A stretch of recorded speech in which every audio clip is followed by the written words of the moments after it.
नित्य जीवन के संघर्षों से जब टूट चुका हो अंतर्मन, तब सुख के मिले समंदर का रह जाता कोई अर्थ नहीं। जब फसल सूख कर जल के बिन तिनका तिनका बन गिर जाए, फिर होने वाली वर्षा का रह जाता कोई अर्थ नहीं। संबंध कोई भी हो लेकिन यह दुख में साथ न दे अपना, फिर सुख में उन संबंधों का रह जाता कोई अर्थ नहीं।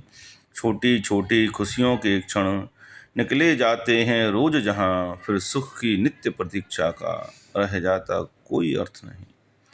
मन कटवाणी से आहत हो भीतर तक छलनी हो जाए, फिर बाद कहे प्रिय वचनों का रह जाता कोई अर्थ नहीं। सुख साधन चाहे जितने हों पर काया रोगों का घर हो, फिर उन अगणित सुविधाओं का रह जाता कोई अर्थ नहीं, रह जाता कोई अर्थ नहीं। उक्त कविता को यदि एक पंक्ति में समाहित करना चाहें तो वही है, का वर्षा जब कृषि सुखाने, समय चूक पुण्य का पछताने। साथियों, जीवन बहुत छोटा है। हम जीवन को नहीं जी रहे हैं, जीवन हमको जी रहा है।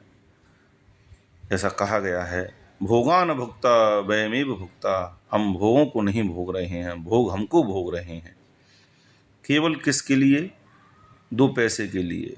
और ये भी नहीं पता है क्या उन 2 पैसों को हम उपभोग कर भी पाएंगे या नहीं। हमें ही नहीं, हम ये सोचकर उसको इकट्ठा कर रहे हैं कि आने वाली पीढ़ी इसको उपयोग करेगी, पता नहीं उसका उपयोग करेगी या नहीं। अतः जितना हो सके बिना किसी लोभ लालच ईर्ष्या वैर द्वेष के, बिना भ्रष्टाचार के अपने जीवन को सरलता से जिएं जितना हो सके। धन्यवाद।